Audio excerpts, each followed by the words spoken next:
Good afternoon, it's Francis. I wanted to come on today to give you my update from Collision Course. I'm going to show you what's going on recently with the new Collision Course TV YouTube channel, the updates on cosmic obsession, information regarding the close approach asteroids that we were paying attention to over the weekend, and since there isn't going to be much excitement over the close approach asteroids, I figured I might as well begin to look forward into the research we're going to be doing, or at least I'm going to be doing, with the Cosmic Obsession Observatory. As soon as it's up and running, I'll be taking concerted efforts to pay attention to a few things that I have on my mind that I want to pay attention to. I'd like to start tracking Sirius, the star. You might ask, why would you want to follow Sirius? Well, after some research that I've done, I've learned that Sirius, the star, is the best timekeeper there is. According to all the way back when the Egyptians used the star Sirius to foretell their floods of the Nile, the star Sirius continues to have an average orbit in the sky that equates to 356.25 days, or a full year without leap years. And we're going to do more research on that, and don't think that this is a full explanation of what's special about Sirius, but we're going to learn together as we use the Cosmic Obsession Observatory to take pictures and track it through the sky.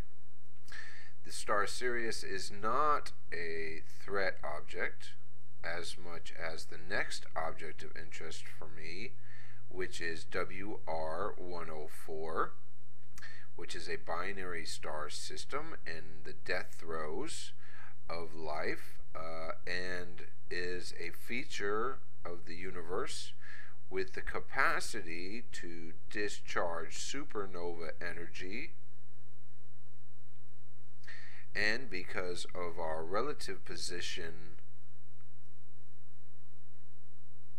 to the system, WR-104, our solar system and Earth should take heed to any extra activity that can be seen or observed from that region. So that's why WR-104 is going to be a region of space I'm interested in as a threat potential for new supernova ejecta and discharge.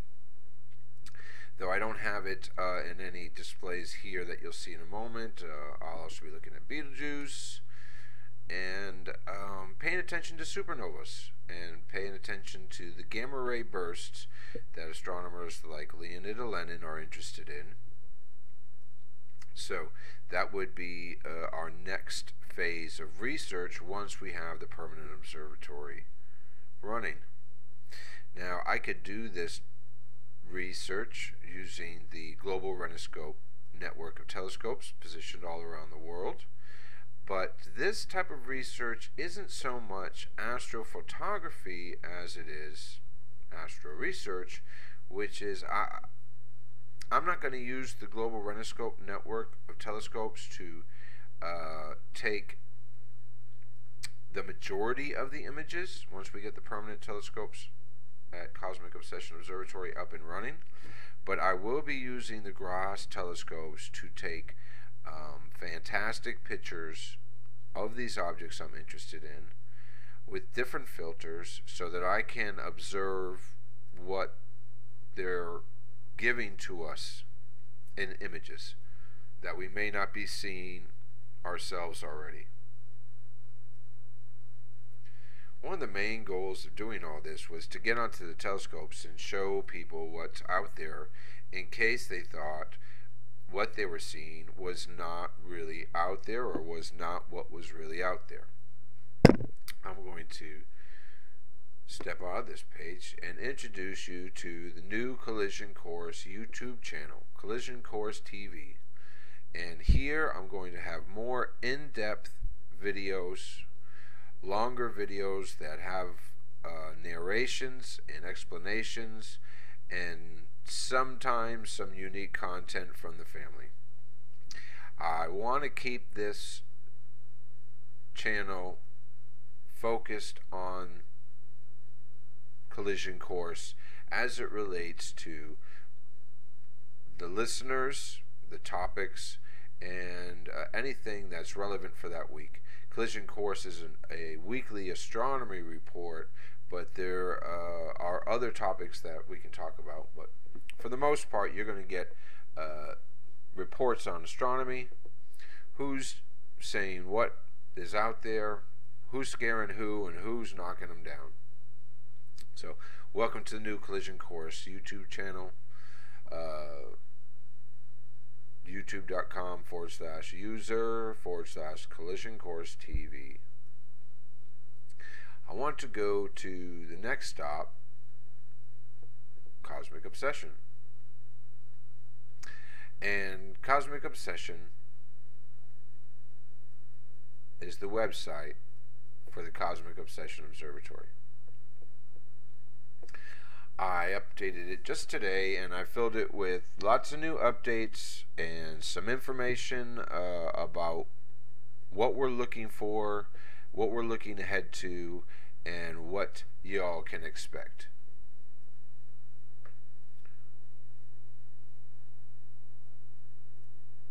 We'll go in here, come back down, our daily updates. Shows you the monthly and daily updates. I added an archive here so that you click on it, and you come here and you click on the image, and it'll take you to the daily update archive, and you can see the previous updates. Now that I have this archive, that's good because I don't have to lose information. I'll just continue to grow it, and you can always check back, and all the links will be there. I took away the Perfect Minds, and I've added Collision Course. And the Collision Course tab is going to talk about what we're doing with Collision Course that week. You can watch old episodes of TV, which are the videos that are on the YouTube channel. You can have a link to the different resources I use and where you can find them. It'll tell you when the next show is, which is this Friday, as far as Collision Course Radio, which is hosted on Revolution Radio. This week's show, 11/25/2011, will focus on new asteroids that are currently whizzing under our feet and over our heads, plus the new research that we're going to be talking about and touch a little bit about in this video. The research that we did recently includes the asteroids that have yet to pass. Here you can find links to the orbital diagrams of 2011 WN2, 2000 YA, and 2011 WP4.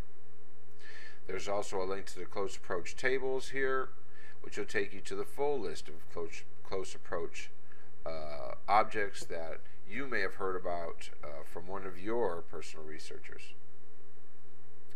I'll also leave an opinion here if I think it's relevant. My opinion is that learning something new is hard when you choose something hard to do and it's new to you.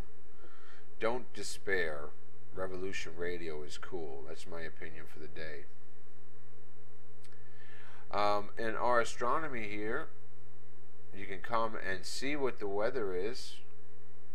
If you click on this blue link right here, it'll take you to our clear skies chart, and this will tell you what our weather is going to be Tuesday, Wednesday, and into Thursday. And tomorrow night, because we're going to do a live broadcast tomorrow night starting at 9 p.m. in New York, we have pretty decent views. And I'll get into this chart and another collision course. So let's get back to where we were. But that information is there under our astronomy tabs. And then these tabs will get more information as we have more information to post and as the observatory goes live and is ready to go. You'll see up here we have a little slideshow, and it shows you some highlights of images, recent images, and what's going on. You can stop it. You can start, and you can just flip through each one, and you can start it tomorrow night. Now here's a notice right there: live telescope broadcast Wednesday, November 23rd at approximately 9 p.m. in New York on NSN Night Skies Network. That's 3 a.m. UTC on 11/24. The rest of the website is contact information, photos, and videos. If you want to go photos and videos, you'll see a little menu. Click on the menu, it'll take you to a new page, and then you'll click on the photos and videos, and you get a full display of what images I have updated and what's going on right now. And you'll see them all there, and they come with little descriptions. So if there's anything you want to know about the observatory, it'll be found here on the website at cosmicobsession.com. Go back to the home page. We have a little different slideshow here. Come down, we have our little globe. There's a little globe down there which will tell you who's watching and when. Now we were talking about Night Skies Network. And let's go over to Night Skies Network. This is nightskiesnetwork.com. This is where we do our live broadcasts. You can log in right here. You can register to watch a live show broadcast now. So you have to register to watch a live show. You register, you get a free username, you put your username in, you get a free registration, and then they'll show you to a list of observatories links, which are the list of potential live feeds. Not all of them are on, only some of them will be on. If the link is white, they're offline. If the link is red, the live feed is on. Our feed is called Cosmic Obsession. And you'll be able to find us tomorrow night at 9 p.m. in New York, November 23rd, doing a live broadcast. And you might wonder what we're looking at. 104 is right here. I have this up because I was looking at 104, and WR-104 is located tomorrow night at about let's come back 18, 17, 18, and this is where the WR-104, that binary system that has a potential for shooting out supernovas, which I'm interested in, is located. And the reason why I did this, or at least the reason why I was going to do this, was to show you what's going on there. Let's go back in there. I messed it all up. I'm going to keep going though. Let's get back to it. At that location is this. Are these four formations? These are going to be the formations I'm going to be looking at. And in the middle of it is the WR-104, and there'll be some interesting objects to look at while I'm looking and taking images of 104, WR-104, which is located at the position right there. Actually, it's this one. No, this one. Now I can scroll out because this is tomorrow night at 6 p.m. I'm gonna go ahead and get out of that. I'm just gonna go look at what's the sky, because what are we gonna look at tomorrow night when we're doing a live report is we're gonna be looking at Jupiter. We won't have the moon, but we'll have a bunch of different nebulas and galaxies to look at. And this will be the space that we're looking at tomorrow night. Things like NGC 6633, IC 4756, Neptune, Sirius, Pallas. That's what we'll be doing tomorrow night. We'll see you there.